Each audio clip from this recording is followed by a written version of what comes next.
Hello everybody and welcome. And this is the Midnight McBride show, show number 31. So, woohoo, we made it past show 30. And hopefully now we're getting a bit of traction and momentum. The subscribers are going up and yeah, everything's going pretty well. And we've got a new video editor on board at the minute, Mr. Noel Crook. So thank you, Noel. And thanks, Joe, for all your hard work previously as well. So, show number 31. And this week we've called the show Special Forces Ultimate Hell Week Warrior. And the reason for that is I've got a very special lady on the show, and she's the wife of a good friend of mine, Charlie Thompson, and it is Francesca Palama Thompson. Hello, Francesca. Hi, Patrick. Hi. So, you're a personal trainer and a CrossFit champion. I am. And you've been on this Special Forces Hell Week. I have. On the TV, and you've been on the TV, which we'll get to on numerous occasions. Yes. I think you're a little bit addicted to it, maybe. I don't know. Possibly. I joked earlier when we did the pre-show chat that you're one of the first guests that when I got the show notes through that really helped me, to put everything together when I prepped for the show, that I had to go to Asda and get some more paper because we ran out of paper. You've done that much, and then apparently you said that you'd missed a lot off as well. Yeah. So it's been an interesting journey. One of the most recent things you've done is the Special Forces Ultimate Hell Week. Yeah, you were a competitor on that as well. You were asked to go on that show. I was, yes. Yeah. I've never seen the show. I've seen similar shows, but I haven't seen that one. Yeah. But once I knew you were coming on the show, obviously, I had a look at stuff. Yeah. And there's lots of pictures of you. And yeah, you're looking, phenomenal shape when you're doing those. Obviously, you have to be if you're doing CrossFit as well. Right, where to start? So I'll say, first of all, how I know you and how we got put in touch, and that's through Charlie. Now, Charlie's ex-military himself and a good friend of mine, and my brother and my family as well. And Charlie he's done special ops, security work, all sorts of stuff, hasn't he? Yeah. But Charlie's always been very nice to me, and he's now a fireman, I believe. He is. And he's a firefighter. And your husband now as well. Exactly. Yeah. So we'll start at the beginning, and we will get to Special Forces Ultimate Hell Week, and we'll also get to Total Wipeout, and we'll also get to, what's the one with Dale Winton? Supermarket Sweep. Yeah, Yes, Supermarket Sweep as well. And obviously going from Total Wipeout, going into the sort of Champions programme or the Elite programme and everything else as well. So you're actually the same age as me, aren't you? I am. Yes. 48. Yes. Yay. You didn't have to say 48. Okay, sorry. You can do. But yeah, so you're a lot older than Charlie. Yeah. Yeah. But I mean, you don't look it, and obviously you're in Thank you. great shape and everything as well. You're being physically fit is your profession. It's what you do. Yeah. Yeah. And that's what you're known for as well. That's it. Yeah. Yeah. So we'll start your journey at the beginning. I've talked enough now. I do this at the beginning of the show, but 1972. So where did you pop out? Well, not with Nike and Adidas, but they were founded in that year as well, funnily enough. But yeah, I was born in Forest of Dean in a small town called Lydney. Right. So very strangely. Yeah. As my father's Italian. Well, I was going to say, and your name, obviously Francesca's, from my experience, an Italian name. That's it. Yeah, and then I'm assuming that Palama was your name before you married Charlie. Charlie, yes. So that's why you've kept the Palama as well. I kept it. I'll tell you why, Patrick. This is how sad I am. Francesca Palama, with the Thompson on the end, what my initials are FPT. Yes. And I am a PT. So I thought that works really well for me. So I'll just keep that. I know that because in the show notes, I put people's initials. So that popped up straight away for me. I thought, that's handy as well. So Francesca, you're not an only child. You've got a couple of brothers. I have. Yeah. Are they, I don't swear often on the show, but I'm going to now. Are they also tough motherfuckers? No. I think, I don't know where I got that gene from, to be honest. My older brother, I'm the middle child. So I'm the one that's neglected in the middle there. It's fair to say, you're a hardcore mother, aren't you, really? Yeah. I try to be. I try to keep, I think, this is my mentality in life, is that I can do everything. Yeah. And I try to do anything. And then when I can't do it, I'm shocked that I can't do it. Yeah. So that's pretty much how I live my life. I found, for example, before I started teaching meditation a few years ago, I couldn't speak in public. You know, I was terrified. I got really bad nerves. I couldn't be in front of a camera or any of those things. And so I knew that was what I was going to have to do. I had to conquer that. And then when I did the Ironman, I was terrible at running. So then, of course, I did the ultra running. And what I do is I find the thing that I find most difficult or the thing that I'm least good at, and that's what I focus on. I don't really pick the stuff that I'm amazing at, which if there is any of those things, and then push that forward. What I do is I look at the weak links and I try and pick myself up in those areas. Absolutely. You know? Work the weaknesses. That's what I would say. And I find as well, which we talked about in the pre-show chat, that failure is the greatest teacher, or it's not really failure, but trying to do something and maybe not achieving the desired outcome. And then learning from that, because I know from running experience, I did lots of races, but then the first race I never completed, which was the second 100-mile race I did, and I only got 50 miles in and knew that if I'd finished it, I would have had a very bad injury. Yeah. That, I was devastated. Yeah. You know. And absolutely. Going through your life, which we're going to follow that journey now before we come into the present moment, is the fact that you're resilient, that you don't give up, that you keep moving forward, which is the title of my second book, by the way. It's Fantastic. Moving Forward, Learning How to Glide. Amazing. Yeah. I like that. And as you're growing up, your father wasn't in the picture from about the age of 8, Francesca? No. He, my mum and my dad got divorced when I was about 8 years old. Yeah. And, I was living in the Forest of Dean, so I ended up being what I would say was more of a feral child, really. I lived in the woods with my brothers playing rope swings and things like That's that. how it should be. That's it how was. It should be. I think so. I'm glad I iPads did in the that. bin, phones in the bin, he should be playing. Correct. We didn't have anything. We didn't have anything really growing up, so we just did make our own entertainment, good or bad sometimes, unfortunately. But I think it put me in good stead for the future. I mean, as a child, if you can be around nature, in nature, playing out, doing something physical, because this is another thing as well. You see, obviously, there's a lot of kids now that are having a lot of fast food on their iPads all the time and can be obese as well, these children. And that doesn't have to be that way. It doesn't have to be like that. No. You know, I remember as a kid, from the second I woke up till the second I went to bed, I wanted to play out. Outside, yeah. Yeah, outside all the time. That's right. You know.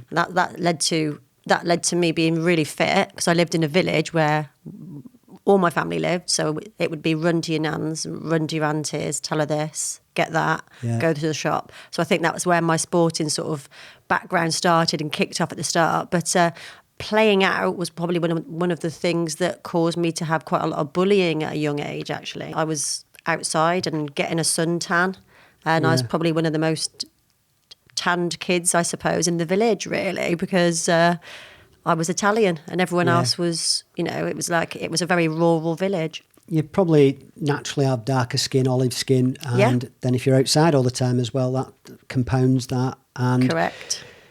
Yeah, bullying.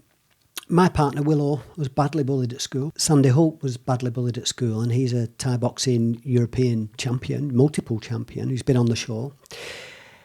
And Colin Unsworth, Mr. Mushroom, who did a show with me, we filmed it naked, by the way. I don't know if you've had the pleasure of seeing that one yet. Okay. But he's a mushroom forager, but he's also a nudist. So I said, I can write about all this stuff and saying that, it shouldn't matter what you look like outside and what other people think shouldn't matter.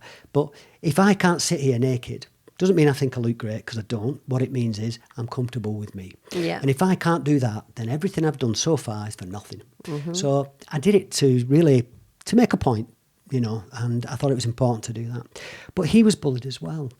And he spent a lot of time in the forest, and that's when he became like a foraging and mushroom expert. Oh, right. And a naturist. Interesting. Yeah. But it's a problem that, although we're aware of it now, it's still going on at schools. And kids, unfortunately, mimic what they see. And I think a lot of kids who do bully aren't necessarily bad kids, but have experienced themselves of being bullied. I agree. 100%, absolutely, totally. Yeah, I mean, kids who swear, they don't make the swear words up. They've heard somebody swear. They've heard it somewhere. Yeah. Kids copy the people they look up to, and of course they do. Idols, don't they? So that's it. You always wanted to be an actress and a dancer. Yeah. Yeah, that was your calling, theatrical, maybe? Really, I think so, yeah, absolutely. I don't know why. I've always felt like that since I was a kid. So I was always off to school singing or doing something on the way there. Or I always wanted to perform. I was making little shows up and things like that and showing them to my auntie. Did you do any stage growing up? Did you, I did drama at school. Yes. I loved it. I loved my drama teacher. I absolutely adored my drama teacher, Mrs. Johnson. It's the only one that I actually went to. I actually bunked off a lot of the other lessons, but if it was anything, it was sports, art, drama and maths, funnily. I really enjoyed maths, but I think that was to do with the teacher, Mrs. Richards, who's a wonderful, wonderful maths teacher at school. So I actually enjoyed my junior school.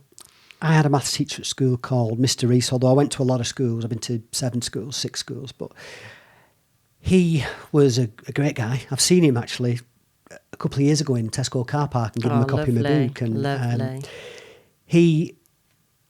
I think I was gifted in that area anyway with maths because I did some exams early. I did my O-level when I was 14 and I did my AS level when I was 15 and did some exams early.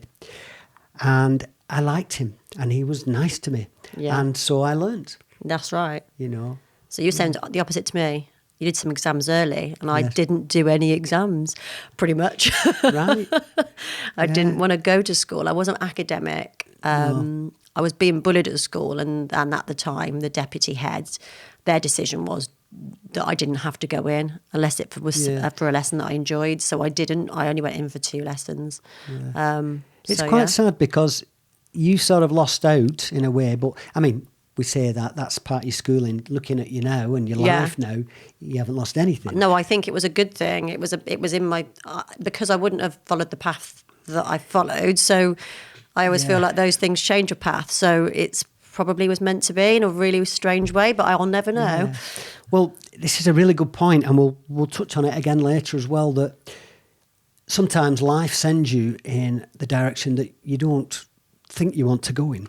And I had a nervous breakdown, and I thought it was the worst thing that ever happened in the end of the world, and I didn't go outside. But I look back now, and a few years down the line, because I talk openly as well, I took a lot of drugs, partied all the time.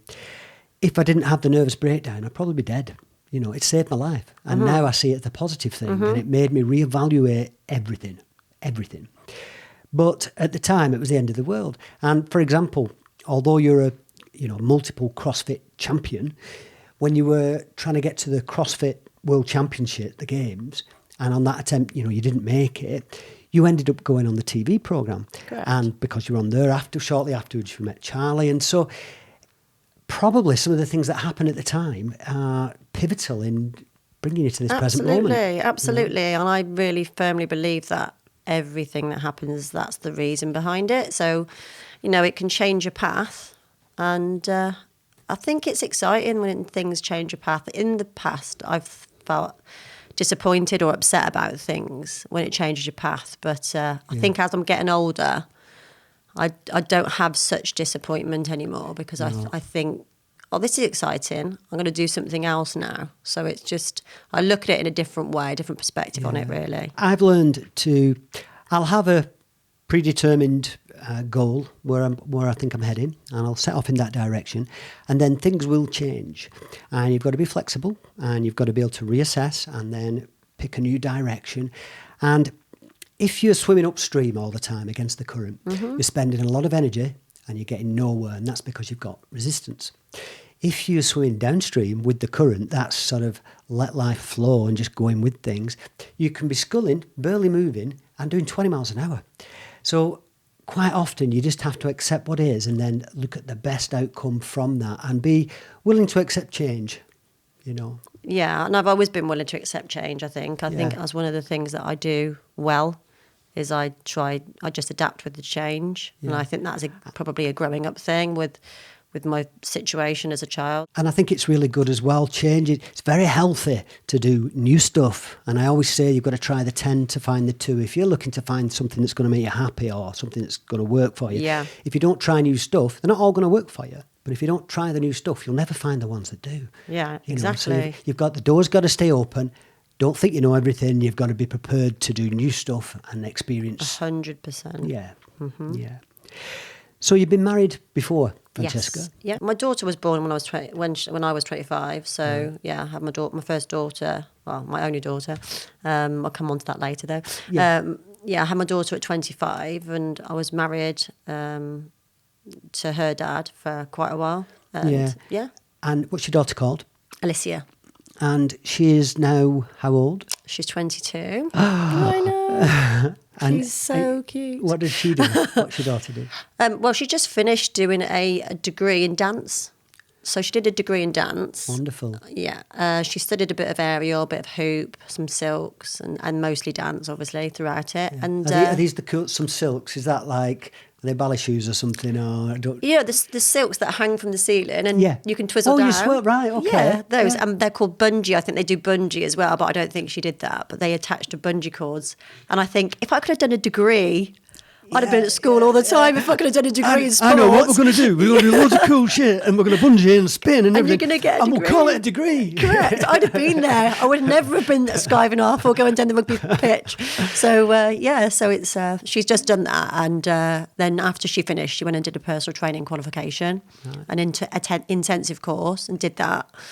But she's really, really flexible. She's into her yoga. She likes all that sort of thing. So she's followed your footsteps in a way. In a way, she's not into the CrossFit. No, I didn't think she would be, but I don't want her to be. I want her to find her own way and be her own person. Singing or playing an instrument or dancing as a profession or doing something you love, following your dharma and what in Buddhism they call your dharma, following your heart and something you're passionate about, and getting paid for it. That's living your life. You've lived life then. Yeah. That's what I've been doing for the last 30 years, pretty much. Well, I did what I had to do to get paid, and I hated it, and I felt like I was dying, inside. Yeah. And now I do stuff I don't get paid for, and I love it. Correct. So I've not figured it out yet. But no, I know. I keep moving forward. Exactly. You find a happy medium. I've always said that. I've literally always said I've never worked a day in my life as soon as I found what I wanted to do. Yeah. And luckily, I've made an okay living at it. I've not made millions, but I've made a good living at it, and I've enjoyed it, and I still enjoy it, even now. And I've been doing it for 30 years, so there must be something there. And I think there's a lot to be said for that. I absolutely agree. I mean, I've got nothing, right? And with nothing, I've got nothing. But I am very passionate about most of the things I do in my life, and I'm the happiest I've ever been. So I see that as success, and it's not monetary at all, but I'm loving my life, That's it. Yeah. Yeah. Now, this I found quite interesting, Francesca. You were originally and I know I shouldn't use this term probably, but I'm going to, and I'm just using it in jest, but a trolley dolly. I knew you were going to say that. Yeah, I was a trolley dolly. Yeah. Can you believe it? Can you believe it? No, it seems bizarre. Patrick, you won't believe. Further away from where you are now. That was the furthest away I've ever been from who I am now. Yeah. I used to smoke. Yeah. A lot. I did smoke. Yeah. Because I used to get cheap fags. On the flights. That's a good reason. On the flights, we used to get cheap fags. So I used to smoke a lot because we could get them for cheap. It was duty free. Yeah. But I didn't think I would last very long, and I didn't, because it's a very small area to be in. Yeah. And I'm very active. Yeah. So I get very... After a plane, if I get past 3 or 4 hours, I start getting a bit anxious. I'm confined. Yeah. And I'm not good with that. No. Well, I'm not either. Yeah. And we used to be able to smoke on board then as well. So can you imagine? How long ago is that? That's in the 1940s, isn't it? I know. I was 20. We're talking 92 here. Yeah. So 92, you could smoke in cinemas and on planes, and that was awful. Wow. So if you think about that, it's a different world now. Yeah. But that's as far... I always say to my clients, they say, oh, I smoke. And I say, I used to smoke, and they're so shocked. Yeah. But I love saying that I used to do it, and then I stopped. Because I did just stop. I just decided I'm not going to smoke anymore. Yeah. And that's it. I read the book by Alan Carr, Alan Carr's Easy Way. Yeah. And this book, they reckon 70% of people who read it and finish it never smoke again. It's very effective. He's a psychologist, and he reprograms the way your brain works and the thought patterns and the synapses in your brain, how you think about cigarettes and smoking. Very clever. Yeah. And at the end of the book, the thing is, a lot of people read it and they don't want to read the last chapter because they know they can't smoke after that. So a lot of people get to the last chapter and don't finish it. But if you finish the book, at the end of the book, you put your cigarette out, and that was it. I was done. No patches, nothing. I was just done. That's it. Yeah. So, Francesca, let's talk about your first time on TV. So you pitched in with Supermarket Sweep. Yes. How did you get on? What happened? Well, we went on because my boss at the time was getting married and she had her eyes on this fancy wedding dress, if I can remember this rightly, because it was a long time ago, as you can imagine. It was, I think it was 97. So this is where you run up and down the aisles with a trolley? Yeah, it's back now. It's back now with Rylan. Rylan's brought it back. Oh, I didn't know. Yeah, it's back with Rylan. Poor old Dale passed away, obviously, and he's such I didn't know that. Yeah. And I don't watch telly, you see, so I have no idea what's going on in the world. I heard about Dale passing away and I was devastated. So I've got a nice picture on the wall from Dale with a signature on, obviously, when I met him. But yeah, we went there to get the money. And I'm always one for cheating if I can. So I was in the supermarket, the fake supermarket, with the things on the shelves that you can't actually pick up, which no one knows about. And I went for a quick wee in the break and I saw them stashing the cash in the supermarket. So I knew where it was. It was just a question of getting to it. Yeah. So I thought, I know where that money is. But we didn't get the questions, so we couldn't get to the money. Oh, no. And I did get penalised as well by Dale because I picked up 2 inflatable bouncy bonuses and you're only allowed 1 on the show. Right. So I opted for the banana. Right, and it was our downfall. You've just actually made me want to watch Supermarket Sweep now. Yes, Dale used to say. So at this point, Francesca, now, this is when you started to teach and be a personal trainer, is that right? So this is the start of that journey. My daughter was born and I was working for a chain of retailers, Topshop, Dorothy Perkins, Top Man, all those Burtons, and I was in that business and it was a long day. And I went back to work after having my daughter really quickly and quickly realised that I couldn't exercise and go to work and look after my daughter correctly. So I was in a quandary because I love, obviously, exercising. Yeah. So I decided to give up my job and make that my career. So your job at this point wasn't being an air hostess, you were actually in fashion. I left the airline after just over a year, so it didn't last long, like I said I wouldn't.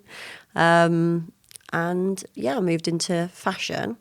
And I love being amongst customers. So I quickly went up the ranks in the world of fashion. I suppose with doing what you do now, you have to be a people person, don't you? Yeah, you know. Exactly. And I want to help people, and I'm always quite helpful to people. So I was quite fast up and down those stairs as well, getting those clothes. So Francesca, then your life got possibly a little bit more complicated, and your hands were already full. You've got your daughter. But then your brother's partner passed away, is that right? That's correct, yeah. And you took on board for a year her son? Yeah, about a year, just a little bit over maybe, Derry. So he was 6 months old then. My daughter was 2, I think. So I had 2 under 2 all of a sudden. In my mind, I imagined him being a few years older at top, but he was a baby. Yeah, 6 months, yeah. So quite hard work and a big shock and a big change. So how did you manage? Because if you're working as well...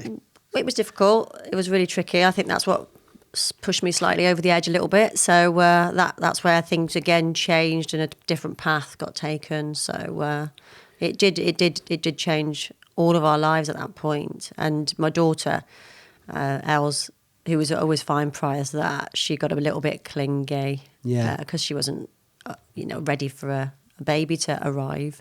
So, but now, I mean, she's 22 now, and Derry's fantastic. He's 20. He's in his last year at university. Unfortunately, he's missed the last few months, but of course, he's back now. So he's studying accountancy of all things. So, but he's very, very sporty as well. Very sporty. If your daughter's a dancer as well, this athletic gene is in your gene pool, isn't it? He's a very good football player. Yeah.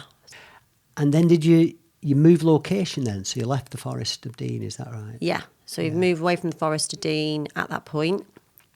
I think we needed something fresh and new and a new sort of surroundings. So we moved to, and my husband at the time, he got made redundant from his job at Rank Xerox, which is in the Forest of Dean.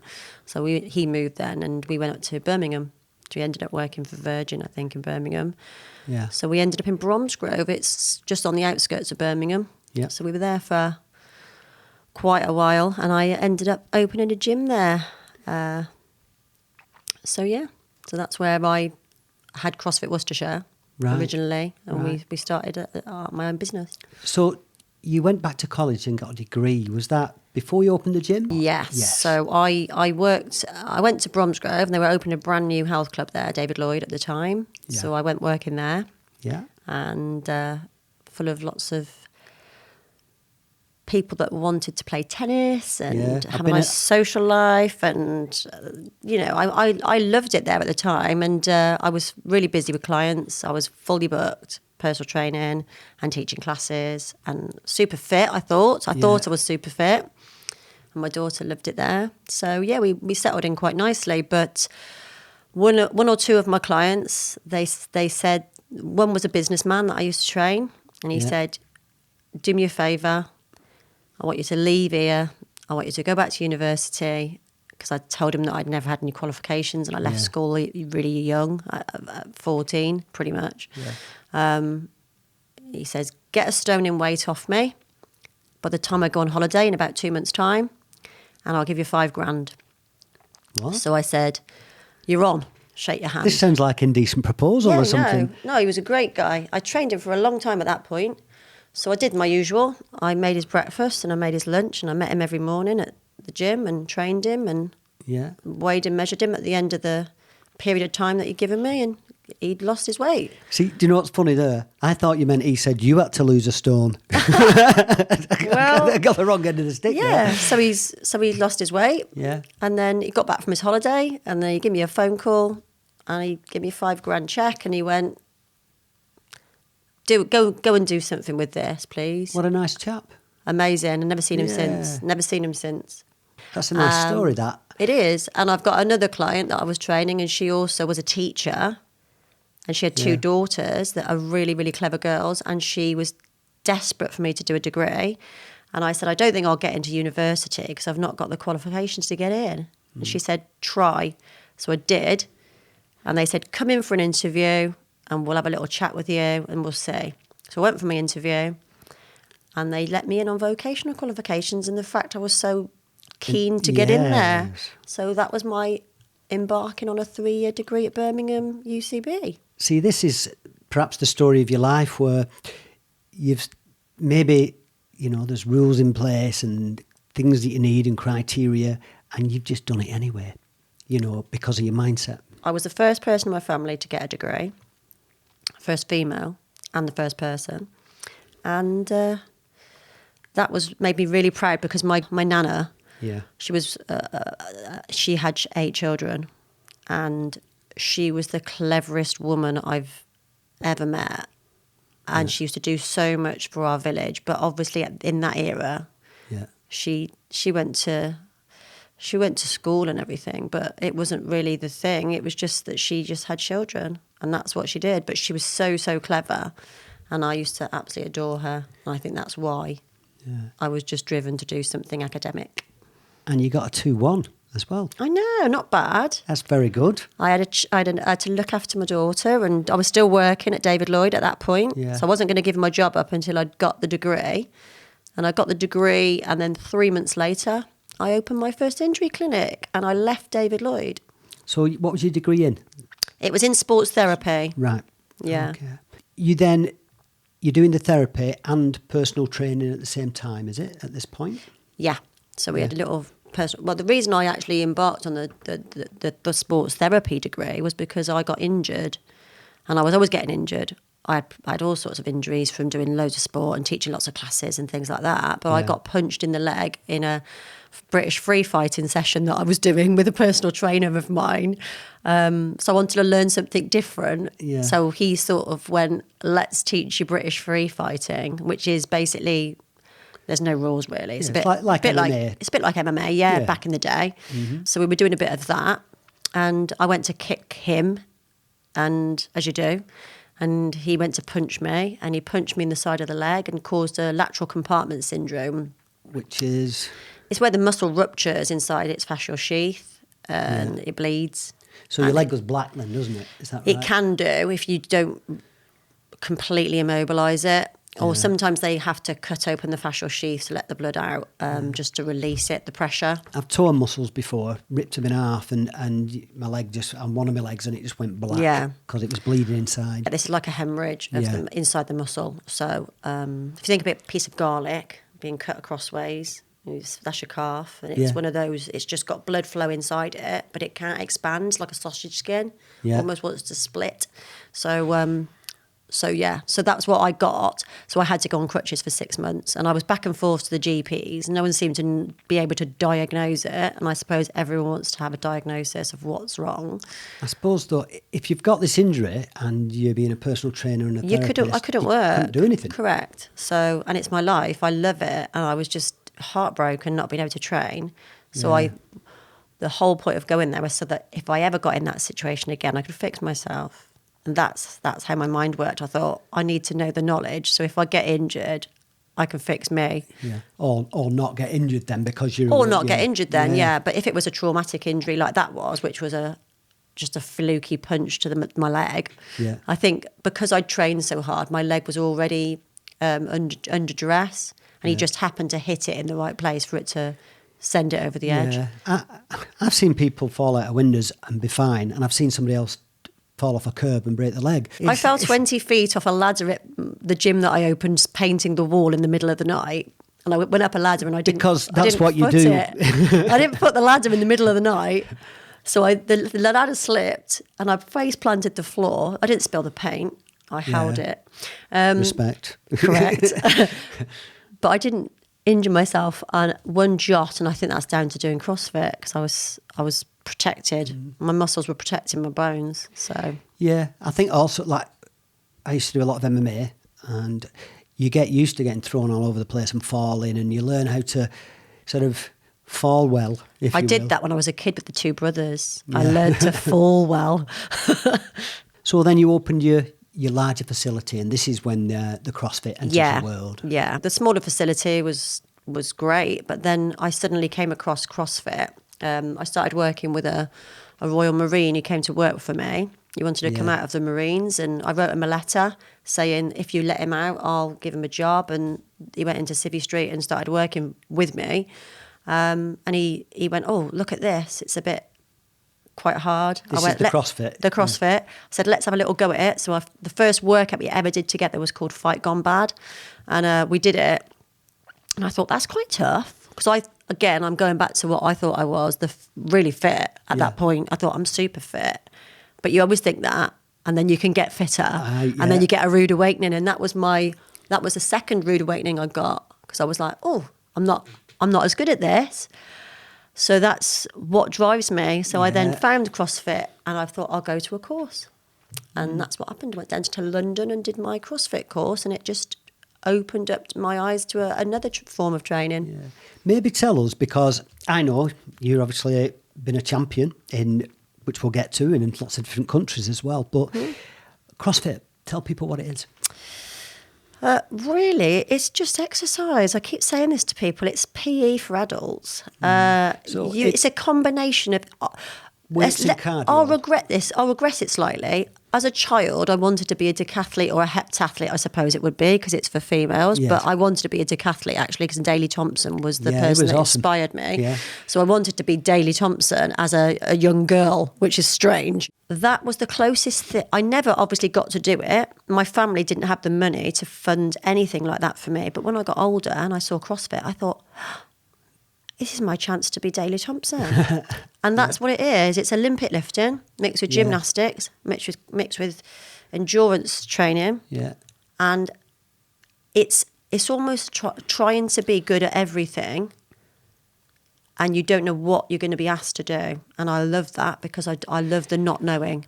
I've seen the CrossFit World Games, and everybody rocks up and they say, right, you're swimming this morning, or you're doing this, or you're doing... And you have to prepare for everything, because you could be given anything. Correct. And that's what you have to train for as well. That's a proper challenge. That's the challenge. Yeah. That's the challenge. So it's not necessarily that that would inspire anyone, I think. Well, it would for me anyway. Just want to be challenged. That's what I want. I want to be challenged, and I want the not knowing. And when I turned up in Paris, and we'll get to that, I'm sure. But I remember going to Paris, and they got all the athletes in the arena for the first day, and they told you on the first day the workouts, and everyone was like, "Oh my goodness, this is the workout. This is what it's going to be." And the chatter that went on, and then it moved away from that slightly, where they started releasing the workouts before, so you could practice them, and then that became less of a challenge for me, and that's the way it went. But this is good, you see, because I've talked about a challenge before. A challenge for me is something where it's the unknown and I could potentially fail. So if I've done Ironman, and then I go back and I do it again, I only ever did it once, and then I moved on to something else. Yeah. And if I go back and do Ironman again and again, and I'm just trying to shave a bit off my time and improve, that's not a challenge, because I'm pretty confident I'm going to finish it. Of course. You're polishing something. Of course. What I want to do is I'm going to set off, I'm going to run.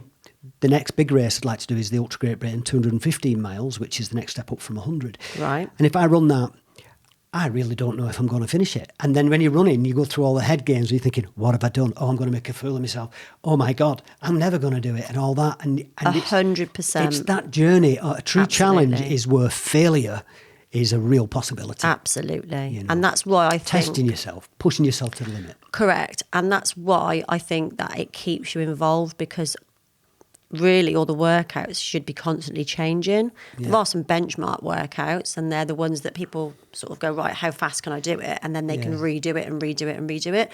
I'm just not a fan of that. No. I'm a fan of turning up, this is the workout, do it and see what happens, suck it and see, basically. And it's just... Who's the best on the day? On the day. When I watched the CrossFit World Games, there's a couple of good documentaries about it as well. And what it seemed to be is, at the beginning of the competition, the workouts were completely sporadic and random. At the end, they generally get down to very similar workouts and they finish in the stadium. But a lot of the stuff early on is running up and down hills and swimming in the sea and all this kind of thing. Yeah. That's the bit I love. Yeah, you know. Absolutely. It used to be the unknown and the unknowable. Yeah. And that was the way it used to be. And it was great. You know, I'm not taking away from it. It's still a fantastic sport, but I just found that just gave it that little edge.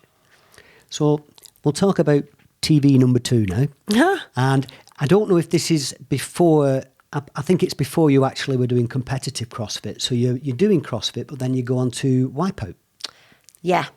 Exactly. I'm right in the middle of finding my feet with CrossFit. And I've seen Wipeout on the BBC, and I think this is one where they have an obstacle course and they've got stuff knocking over. So this is going back to, it's classic for me again. We wanted to put a boxing ring into our gym, a full-size boxing ring. And I'd run out of money at that point, so I'd used everything I had to fund this gym, and I'd remortgaged my house. Yeah. And then we wanted to put a boxing ring in. So we went, right, are we going to do that? And I went, I know. I'll win 10 grand on Total Wipeout and we'll pay for one. And they went, you're never going to get on that. And I was like, of course I'm going to get on it. So of course I got on it and flew off to Argentina, which my daughter was like, no, mum, because she was in her mid-teens at that point. So they don't hold it here then? It's filmed in Buenos Aires in Argentina. I didn't know that. Yep. So off I went to get my 10 grand, and I met some amazing people on the show. And I sat up all night with a girl called Kelly watching videos of people that had done a really good run, and they used to show it used to be the same run to start. And at that point, I think people were jumping onto the big Red Bulls. People all know about those. Yeah. And they're jumping and lying down or falling off, obviously. And a producer came in. They separated us all into separate tents, and you didn't get a go on the course. You just went no practice. Get up on that ramp. Say this. They tell you what to say. Say this slogan. 3, 2, 1, blur. Off you go, and that's it. At the beginning, everybody says, "I'm such a body, and I'm doing whatever." And what did I say? I don't know. Come on. It ain't how hard you hit, it's how hard you get hit. Rocky. Right. I was going there for a boxing ring, so. Of course. Correct. Yeah. So I said that, and off I went. And they'd done a few dodgy things, on the course, and I know they did do it, but they used to take rungs out of ladders and put extra bit of fairy in the water to make it extra slippy. I think that's why no practice, because it'd be no fun if everybody finished it. People doing it green, even if you're really fit and good, if you haven't been able to attempt the course prior, you're going to fall. Exactly. So went on there, And I thought, you know what, the producer came into the tent. He said, what are you going to do, Palama, on this course then? And I said, well, I think what I'll do is I'll jump and I'll stick on the ball, and then I'll stand up, steady myself and jump and stick. Because that seems to be the way that gets across. And he said, yeah, but that's not the way that gets the airtime. And I had my Well-Fit T-shirt on, obviously to try and promote my gym at the time. Yeah. And it was on the BBC, so they didn't let you do any advertising. So I thought that's the best way. Well-Fit Fran. Put the T-shirt on. So I thought, I'll try and copy this guy that just ran across the balls at speed. And did you do it? And did I do it? Yeah. Of course I did it. Of course. And we did a sweepstake in the gym, and no one thought I'd do it. And I did do it. So, yeah. So how did you get on in the competition? I got on all right. I didn't win the money. No. I don't want to say it was a contrived show, but they did a few things where they can speed things up and slow things down. I think all sort of primetime Saturday TV is manufactured, isn't it? You know, probably. Yeah. I think there's probably a few things like with Total Wipeout. Obviously, it is down to some skill. I watched Ninja Warrior now. I've seen that. Yeah, fantastic skill. Yeah. Such good skill. Everyone keeps saying, "Go on there," and I'm. The original version of that, it's not a British show. We have our version, but it's a Japanese show. Yeah, isn't of course it is. Yeah, that one. But I love it. I think it's a great show, and I think you have to be really super fit to go on. They have celebrities that compete in the normal competition. So famous sports athletes, TV presenters, all sorts of people want to have a go at it, don't they? That's right. Yeah. Well, that was the same as Total Wipeout in the day. Everyone wanted to have a go on the course, but you could never have a go unless you'd been on the show. Yeah. So I was so happy that I'd been on. And then I came back, and then it was meant to be aired that week that I came back, and it was meant to be on the TV. And then they called me up and said, we want you to come out and do another show. And I said, is there another 10 grand up for grabs? And they said, yeah. And I went, right, okay, I'll go. So I went back again for round number 2. But like you said, it was not so good the second time round because you'd done the course. Yeah. You then started trying to work out how to do it. And it was probably the worst thing to do. It was probably better just to do it and not have practiced at all. Yeah, sometimes you can overthink something. Correct. And that's what happened. So, as human beings, we generally overthink everything and then think of all the things that can go wrong. And then that, because we're anxious, ends up affecting our performance. that's exactly what happened. Yeah. Just overthought those Red Bulls. So the next stage in your journey, Francesca, you shut your gym Yep. and you moved again. Have you seen the film Chocolate? No. You haven't seen it. There's a No. woman in it and she always says, beautiful film. Johnny Depp's in it. All right. And this lady always says, I feel the north wind blowing. And it's set either in a French or an Italian village. And it's a beautiful film. And this wind comes, and each time she feels the wind, you see it in her face, and then she moves to another village or another town.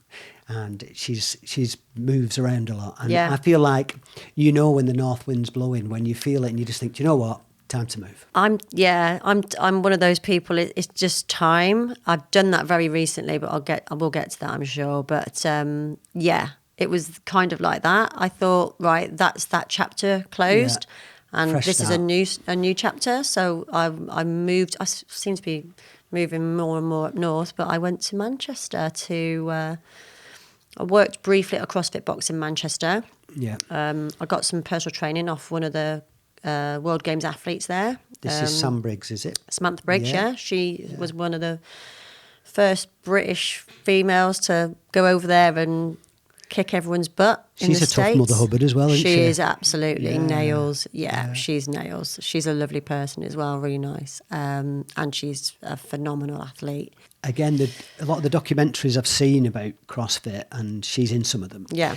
is that it's not just about being the fittest, the strongest on the day and everything else. It's being able to continue injury management, because everybody's getting injured all the time. Correct. And it's learning how to keep going. You know? So I've had 2 shoulder injuries. I've had an operation on it, keyhole surgery, subacromial decompression on my shoulder from muscle ups, self-taught muscle ups.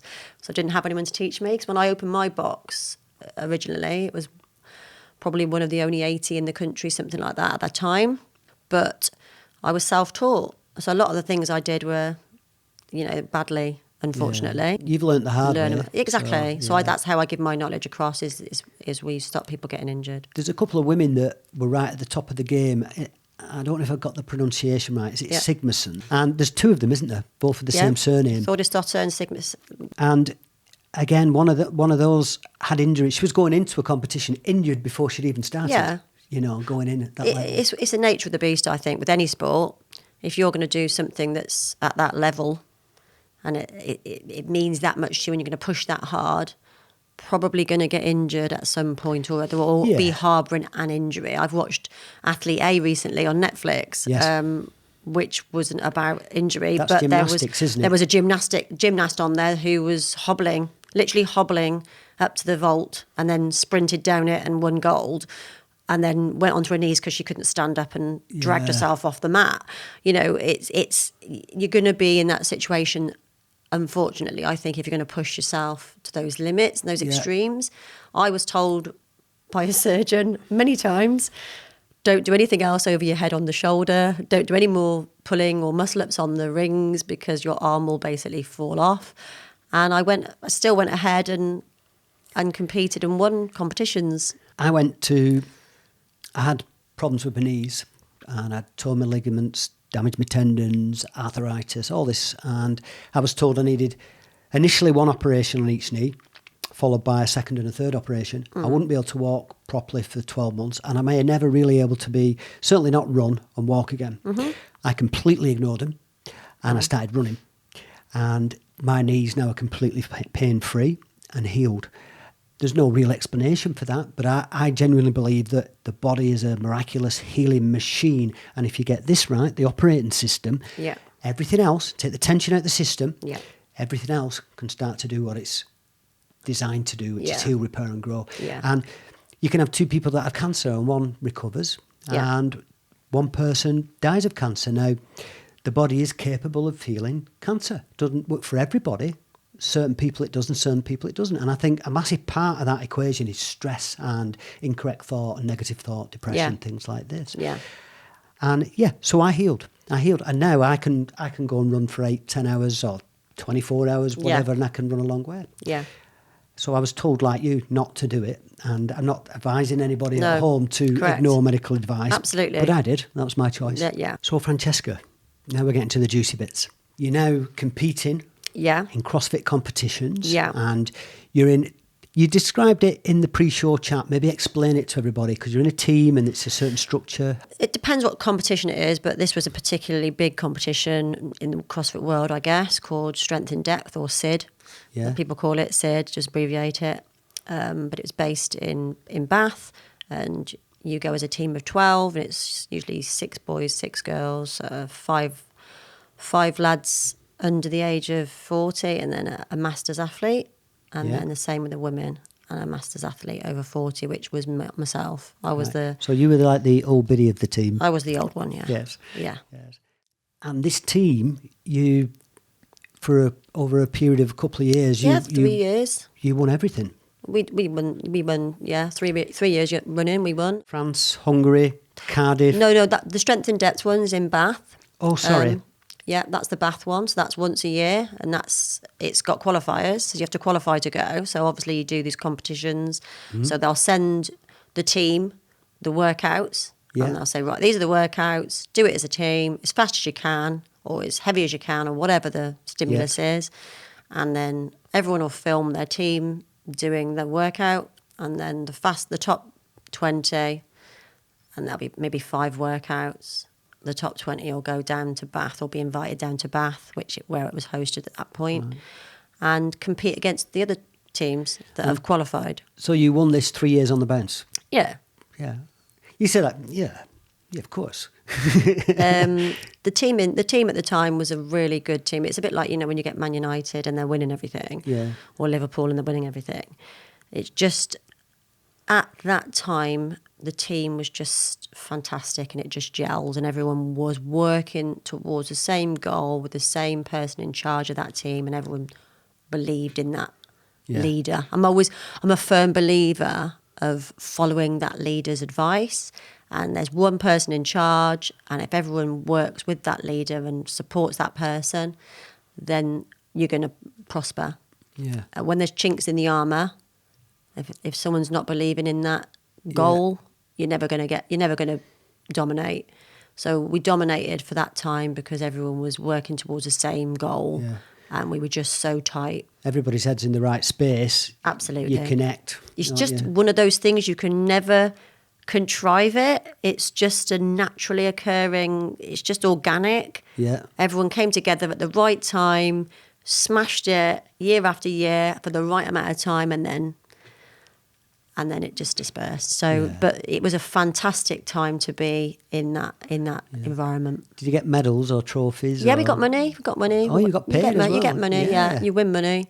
We all won money, and we got big trophies and things as a team. And so I was still competing individually as well. You compete as a team, or you can go in and compete individually, or you can compete in a pair. That's what's so nice about it. Yeah. You don't have to just do it on your own. You can do it in teams of 2 and 3. France, Hungary, Cardiff.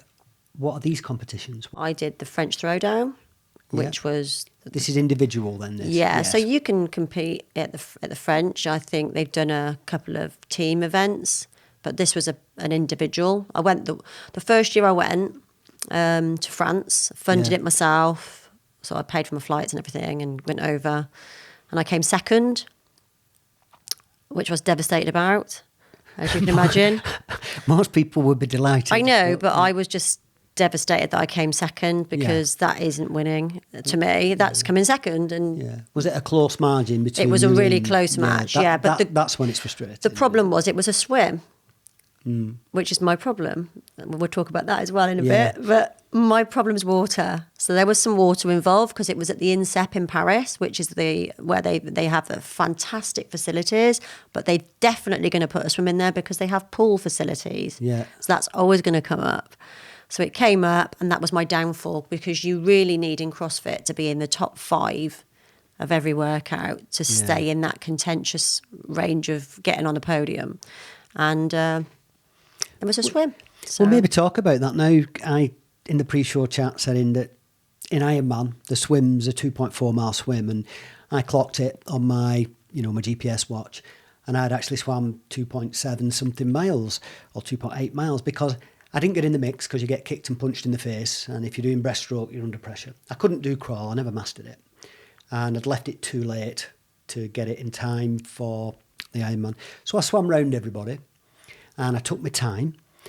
So I can swim a very long way, very slowly, or reasonably fast maybe for breaststroke, but certainly not crawl. And I sort of decided that it was willing to take longer to guarantee I get out the water in one piece. With yourself, it's the same thing. It's the swimming. That was my weak link. In CrossFit, you can't afford to have a little gap in your armour, a chink in that armour. And that is my chink, unfortunately, the swim. I just don't seem to be able to float very well. No. So, and I'm very, very scared of it. And that goes back to my brother, my older brother, used to hold me under the water when I was a kid. So it goes back to that, stems back to that. And because I lived in a rural village as well, I used to cover me in hay bales and hold me under that as well. So I've got a real fear of claustrophobia and being held down. So when I get into water, I'm fearful, like you said, of being around other people. Yeah. If I was on my own, I'd think I'd be fine, but I just be fearful of other people being around me. I just figured I'd stick 20 minutes on my time, and then I'm on the bike for 7 hours, and it didn't matter. There we go. Yeah. So I actually, the first year I went, I was up against a girl that was fantastic at water polo, and she won the event over 2 days. The French is a 2-day event, so you do maybe 4 workouts on the Saturday, and you do one on the Sunday, and then they cut it to the next, say, top 10 athletes. Yeah, they trim them down all the time, correct. Don't they? Yeah. And that's where it went. So I made the cut, and I got through the swim WOD, but unfortunately, they're called WODs, by the way, workouts of the day. So unfortunately, I came second, and that swim was what had it. So that wasn't good for me. No. So I went back the next year, and I won it the next year. So you won? Yeah, you did. The following year. Fantastic. The following year, and there was a swim in it. So I was Really, really pleased with myself because... So you must have been extra good at everything else to pull back if, you do the Do you know what? Swimming to me, it's like... Some people say to me, how the hell do you do, 100 pull-ups all in one go? Or try and do 100 pull-ups without, in big sets like you do. And I think, I don't mind doing that. But when I swim across the one length of a pool, I literally feel like I've done 100 pull-ups. It's just so taxing to me. Yeah. It's so taxing. And I just think it's just different stimulus. I've just never trained swimming. Yeah. Have you never had any coaching? Nope, never. No. A guy tried once from the box in Wigan that I went to. His name's Nick Aspin. He's a really fantastic swimming coach. And he tried to coach me. And just before the French, actually. So I did get better, obviously, clearly. So thanks to that guy. There's a guy called Don Wiley, and he's a member of Bolton Triathlon Club, and he's coached me a few lessons, and he's also a GB athlete, competing at a high level, and he's fantastic. He gave me the confidence to, move on with my swimming. I still couldn't do the Ironman swim entirely in front crawl. I had to make the decision on the day, and I decided at least if I do it in breaststroke, I know I'm going to get out the water. Yeah.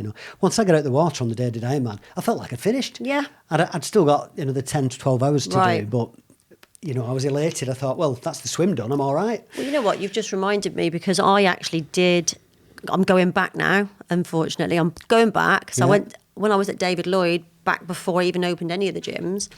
When I thought I was super fit. When I thought I thought I'd do a triathlon with one of my best mates at the time. And Phil Randall's his name was, and he's passed away now, actually. But we did a triathlon together. It was my first ever sprint triathlon. I was petrified, but I was the slowest at the pool. I got a nosebleed while I was doing it. I was last at the pool. But you know what? I didn't have to go past some people on the bike and then on the run. Yeah. So I made it up. And I really enjoyed it, but it was the only ever triathlon I did. But it did spark my desire to start running then. And I went on to do quite a few Great North runs with customers and with clients that were told never, ever to run. And we did the whole entire North Run together, arm in arm. And we didn't stop running for it. So it just gave me a bit more. That was I think, probably a bit of a preemptor to going into CrossFit then. That just sparked my interest for having little competitions goals to achieve. It's funny how as you go through life, things change, because I was always about fighting, and then I was about size and, on steroids and getting bigger. Then I got into triathlon ultra running now. Yeah. But with the running, for me, a big part of it is I like doing stuff on my own. I do stuff in groups, but I really like having that time. Yeah. And also I'm in nature, because 95% of the running I do is on trail, up in the hills and stuff, and woodland, and it's beautiful. The best. Yeah. I feel at peace. It's just as good, if not better, for me at the minute than meditation. I go running and I'm fixed. I agree. Completely. All my problems are gone. An hour in, start focusing on my breath when I'm doing a endurance activity. Yeah. And then all my problems disappear. It's like somebody's combed all the knots out of my mind, and I'm in bliss. Do you know what the best thing to come out of COVID-19, I think, was Couch to 5K. So many people had started running and going outside and running and just started to move, because they had to. They wanted to. I always say this: when you can't do something, you want to do it, and then when you can, you don't want to. So it's, of course, that's what's happened. You can see it. But I've got so many clients that said, I'm never going to run when they're having a personal training session with me. Yeah. And then they've texted me over lockdown and said, I'm doing Couch to 5K, and I'm so happy that they're doing it on their own. Well, because a lot of the gyms were closed for a period. Yeah. If you're like me, I have to do exercise while I go coco. I need to exert myself, I feel like I'm one of those people that I just don't understand how you can't want to do something active every day. I want to exert myself. Correct. And I particularly of late, when I've been running up a lot of hills, literally like 6-7 miles uphill and then back down, as steep as I can find. Yeah. And I run up and I get to the top and I feel like my lungs are going to burst. And I feel amazing. Yeah. I love it. Because you've done it. Yeah. You've achieved it. Yeah. It's the mental health side of things that is the big one. Massively. It's the big one. I always used to say, years ago, there's loads of us at the gym and we've all got issues at the gym. Yeah. And then as I got older, I realised why that was the case, and it was because people were trying to self-heal and without trying to use medication all the time, and they'd probably trained and felt a bit better and thought, right, what's that? And I think that's the endorphin release, and I think I'm probably in that mix as well. I probably went there for that same reason, probably. I have looked into this and researched it, and 75 to 80% of all ultra runners have either had problems with addiction or mental health. And to be honest, and that actually covers most of the population anyway. Yeah. I think when people talk about mental health and they think somebody else has and they haven't, at some point, all of us in our life either have a breakup of relationship, they have maybe they're not sleeping well, and so that affects the mood. Maybe bereavement. All of these things, we all have wobbles at some point in our life. We all have periods of our life where we need a bit of help. Correct. And I had to learn to ask for help, which was one of the hardest things I ever did. When I said, not coping very well, I need some help.